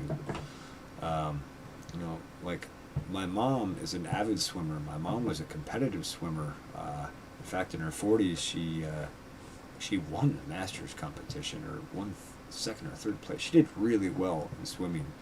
She was always swimming in pools, and a few years ago she came down with Lyme disease and some of the co-infections of that. She started having all sorts of skin issues, and I I kind of wondered as I dug into it more if swimming in the chlorinated pool wasn't a part of that, and I still think that it was a part of the issue she was having. She's since beaten Lyme with some nutritional supplements and some natural remedies and methods, and I'm very glad for that because she was struggling pretty tough with her health. She was having some really bad days, bad headaches, extreme nausea. She was on and off antibiotics. She really went through quite a struggle trying to overcome Lyme, and when she finally did conquer it, boy, she's feeling, looking, and doing much better. So there's that, and we're here in well, I'm not in Dutchess County anymore. I'm in the southern part of Columbia County now, but I'm like right on top of Dutchess County. And for those who don't know, Dutchess County, New York, is one of the highest Lyme disease rates in the entire country, and has been for a number of years. And of course, now I see that Lyme is spreading all over the place. I think it's already gotten up into the Adirondacks. It didn't used to be up there, so it's it's really become a huge problem. And I know plenty of other people that have been sick with Lyme, knocked down by it for long periods of time, and it's very tough to beat. Lyme usually doesn't come just by itself. Usually Lyme comes with co-infections, and it also has the ability when you take antibiotics or when you try to attack it, it has the ability to actually hide out in your cells. It's really a pretty incredible thing. There's a man named Stephen Herod Buhner who's written several books on Lyme disease and how to beat Lyme disease. He's really interesting guy, excellent author, and super knowledgeable on plants and plant interactions and some of the really interesting smaller eccentricities about plants and plant medicinal compounds. And actually one of his books, he actually talks about plants as they relate to consciousness and stuff. And there are some new interesting scientific studies coming out on plants and plant consciousness. In fact, there's a TED Talk where a guy, what does he do? He connects a probe to, I think it's a mimosa plant, which if you're not familiar with the mimosa plant, that's the plant where if you touch a leaf, the whole plant will droop and wilt out, and then it'll spring back after a couple of seconds. Really cool plant. I think he connects a probe from a mimosa to a Venus flytrap, and he's able to touch the mimosa, which causes the mimosa to have its reaction, and that signal is sent over to the Venus flytrap and causes the Venus flytrap's mouth to close as though there were a fly in there. That's a really fascinating whole topic, especially those plants that are actually carnivore plants. And there's a whole bunch of different like crazy carnivorous plants like that. There's actually one, I think it's called the toilet plant, that actually I think it traps rats and ends up using the rat for nutrition. So a lot of really fascinating things going on in nature like that. Let's see. Kiki says, I know I don't want chlorine or fluoride in the water I drink. I drink from my Berkeley. That's good to filter it, but you should remember that even when you filter water, if you go back and look at Dr. Masaru Emoto's experiments, even filtering the water didn't take the signature of the chemical in the water or take the energetic component of the water out. So it's something to consider. There is a site, while we're on water, I might as well mention it. There's a site called findaspring.com. And if you haven't checked it out, you should go check it out. It was started up by a man named Daniel Vitalis, and he has a podcast on wild foraging and rewilding. And it's just a finder site with a map, so you can find springs in your local area. And the last we looked, we were talking about it when we were on when I was on Paranormal Portal with Brent. They're mapping that map is expanded to worldwide. I think it was only U.S. and Canada before, but now they've expanded the map even bigger. So that's a really handy tool. I mean, I don't know. I know Geeky's in like what are you, north central Florida or south central Florida? Somewhere in central Florida. So I don't know how many springs, like freshwater springs, are actually in that area just because of the topology there. So it might be hard to find it. But like here in the Catskills, there's multiple springs, and in fact, our family farm that we had up in a town called Delhi, New York, is about 80 miles west of me here, out near Oneonta, was on the east branch of the Delaware River. That had springs all over the mountain of that farm, and in fact, all the water that fed for that house was spring water. It was super tasty. I can remember getting up there in the summer, and just like the first thing I always wanted to do was get a drink of that spring water, like right away when I got there. And I can remember how good that tasted. I can still taste that water in my mind. Anyway, so the whole house was gravity fed with spring water, and actually the hot water was provided by an old wood stove with a water jacket in it and a hot rock lava tank. And so the whole system was grid independent. This is years back before, being off grid was a big buzz term thing. Anyway, that was a really, really cool experience to have grown up as a kid, and that definitely helped shape my interest in farming, gardening, ram pumps, heating with wood and wood stoves and all that kind of stuff. Let's see. I wish they had safe organism replenishment for water like they had minerals. Yeah, interesting. You mentioned that YTFP, Chris. Michaela Peterson just put out a video not too long ago about correcting her microbiome. For those who don't know, Jordan Peterson and Michaela Peterson and their whole family has had ongoing health struggles with autoimmune systems and diet, and they were down at a point, I don't know what they're doing now, but I know they were down at a point to where all they could eat was meat, and anything else they ate, they would have an autoimmune response. And I don't mean like a little one, I mean like very sick autoimmune response. And she was saying that she had finally gotten a hold of this inoculant for her gut microbiome, and inoculated her gut microbiome, and her health is really recovering. And she did a video on how to where to get the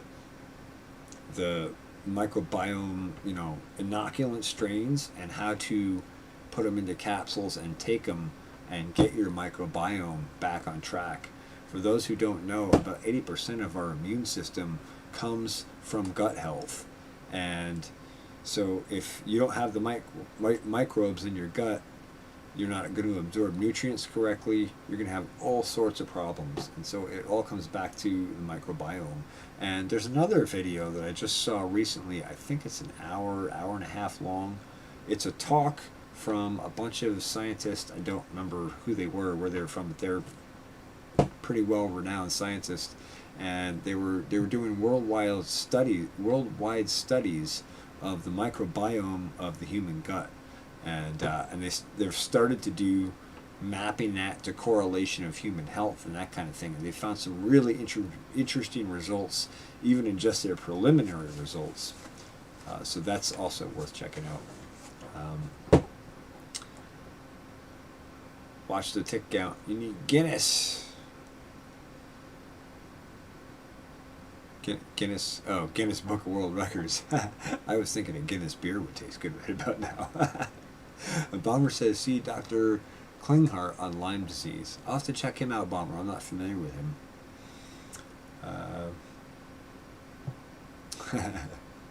No worries, Geeky. My typing's not great sometimes either. Northeast Central Florida, that's where you are, right. Could probably find a spring in your backyard. Oh, yeah, but would it be salt water? And Francomi D says, just found springs in my area. Most of our serotonin comes from the gut too. Ah, yes. Well, right, and that goes back to proper biology in place. Whether it's in the digestive tract of the human, or in the digestive tract of plants, which is the soil, or in the digestive tract of a ruminant animal, or the digestive tract of a chicken or an earthworm, whatever it is, it goes back to that biology. Without that biology, things don't happen correctly and nutrients aren't absorbed correctly. They're not made available and they're not absorbed. So yeah, interesting, the serotonin. I had heard that before, but I hadn't studied that. I hadn't chased that particular leg down very closely. But thanks for sharing that, Frank. Bomber says, Geeky, splash some water in your face and get back in the game. You got this. Geeky has been kind enough to stay up and stick with us through this stream. I know the stream is really late for people on the East Coast, starting at 12 a.m. Wednesday, but it was a slot that was available here on TFR Live that kind of fit my schedule. I do a lot of my farming at night, which I know sounds really strange to people, and I always get the question, how do you see at night? If you're watching the YouTube channel, I wear something called the headlight. Imagine that, this modern device. Couple of batteries in there. Boom, good to go. I got nice bright sunlight in front of me everywhere I go. Well, okay, not sunlight, but plenty clear enough and bright enough to see what I'm doing. So I have a small greenhouse here, so a lot of my evenings and nights are spent stoking the greenhouse furnace in the fall, winter, and spring. And then in the summertime, when it gets really hot, I prefer to work at night because it's cooler. And like when I go out and do a mowing, the grass isn't good. When I go out and mow something, that soil isn't being exposed to extreme direct sunlight right away. There's a lot of benefits from working at night versus working in the daytime. Also, I have a lot less interruptions working at night because everybody else has gone to bed and I can just work. And that's kind of handy too.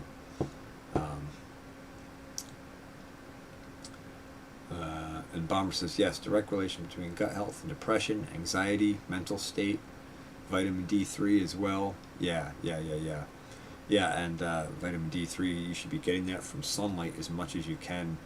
I know for us in the northern hemisphere, that's really hard to do over the winter. I've actually found in recent years, if I get enough sunlight exposure, I don't know if it's... Well, it seemed to translate this last winter on depression. I didn't get as depressed this last winter as I have previous winters, and I got a tremendous amount of sunlight last year, and I still had a little bit of a residual tan even coming back into spring. So maybe that was enough to bump me up over that more depressive state that I found myself in other years when that sun angle goes low and I don't have access to sunlight and vitamin D.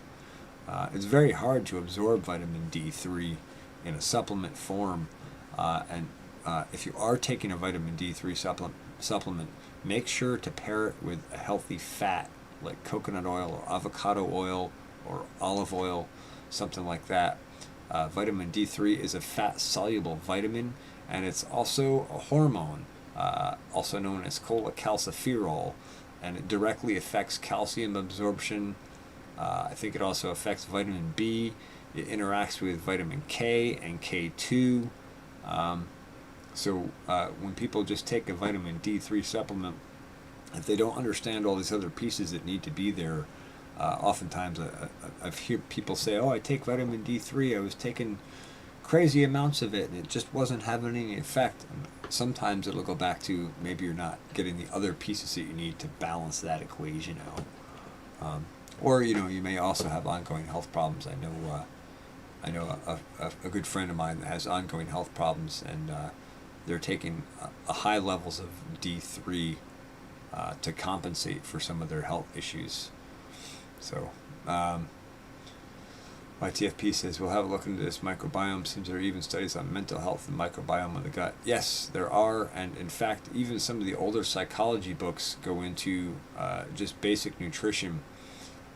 Funny, even before I stumbled upon this John Kempf related stuff, and regenerative agriculture and soil health and all that, my friend Brian Seco had taken psychology classes in school, and I had dated a girl that had some instabilities in psychology, we'll say, and he read me this whole thing out of one of his textbooks about nutrition, and I was surprised to find how much mental health was related to nutrition. But now, as my understanding of all this has evolved, it's like, oh, duh, yeah. If you don't have all the nutrients you need, how could anything function correctly? And if your systems aren't functioning correctly, there's no way you can have mental health and have mental clarity and have all those hormones and all those different pieces balanced in a way that are that are healthy. So yeah, super super critical.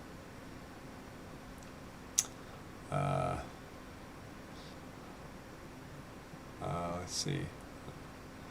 Vitamin D supplement must also be taken in liquid or capsule form, not powdered pills. They are not absorbed that way. Yeah, yeah. Yeah, and you probably could take them with that if you mixed them with a fat soluble, but you're not going to do as well. But I actually, a friend of mine got me some vitamin D a couple of years ago for my birthday, just as like a birthday gift, liquid supplement. I think it was from On It, and man, I was amazed at how much energy I had when I started taking that liquid supplement.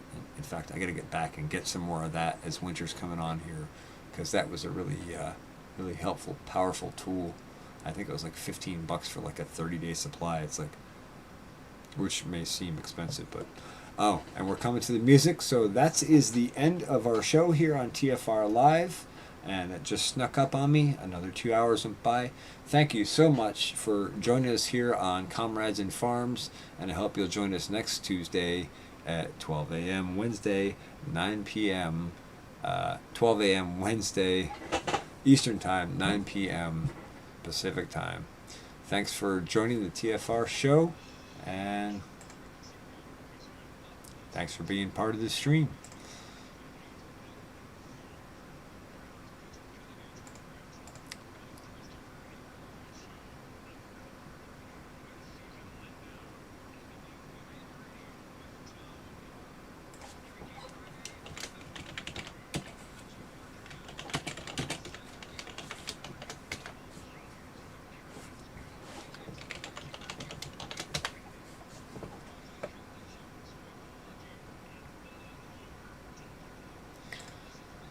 All right, folks. I'm gonna have to close out the Skype connection here.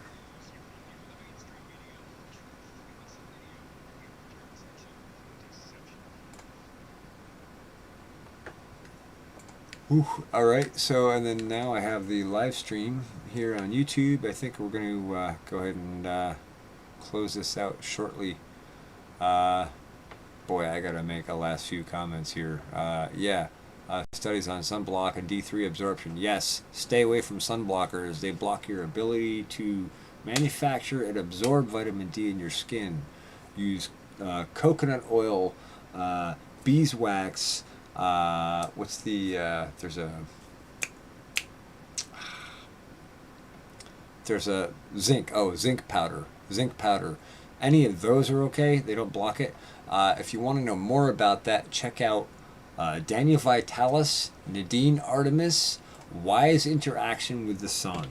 In fact, let me see if I can find a link on that before I close this stream out. Yeah.